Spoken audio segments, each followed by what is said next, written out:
আহ, আহ, আহ, আহ। রাজকন্যা, তুমি বুঝতেও পারবে না কত বড় বিপদ তুমি সাথে করে নিয়ে যাচ্ছ।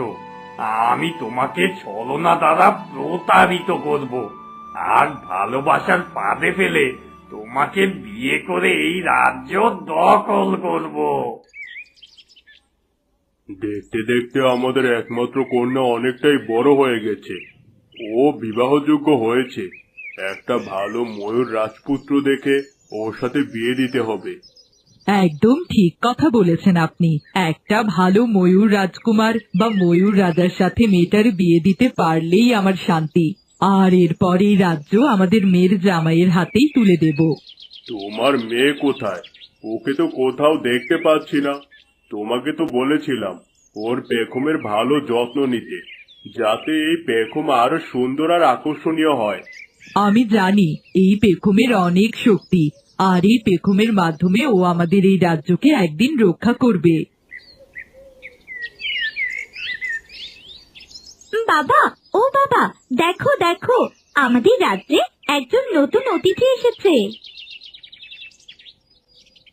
এই তো দেখছি একজন মানুষ। মানুষ হয়ে আমাদের রাজ্যে কি করে এলো? আমি আপনাদের ময়ূর রাজ্যের পাশ দিয়ে বাণিজ্য করতে যাচ্ছিলাম। হঠাৎ করে ঘন জঙ্গলের মধ্যে আমি হারিয়ে গিয়েছি। আর তাই তো আমি আর কোথাও না গিয়ে সরাসরি এখানেই চলে এলাম। আপনি খুব ভালো কাজ করেছেন। অনেক দিন হয়ে গেল আমাদের রাজপ্রাসাদে কোনো মানুষ আসেনি। মানুষ আমাদের কাছে অনেক সম্মানের। এখানে আপনার আতিথেয়তার কোনো ধরনের ত্রুটি হবে না। আপনাকে অনেক অনেক ধন্যবাদ মহামান্য রানী।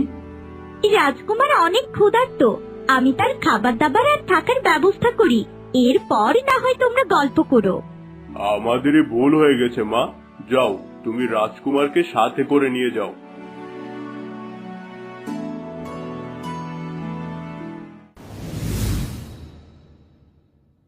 বাহ, কত আয়োজন! এত খাবার আমি অনেকদিন একসাথে চোখেও দেখিনি।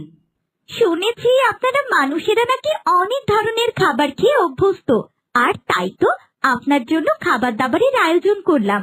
জানি না এই খাবারগুলো আপনার পছন্দ হবে কিনা। ইস, কি বিচ্ছিরি খাবার! আর ফলমূল, এসব খাবার তো আমি খেতেও পারি না। এর চেয়ে বরং রাতের বেলা শিকার করে মৃত পশু পাখি খেতেই আমার বেশি ভালো লাগে।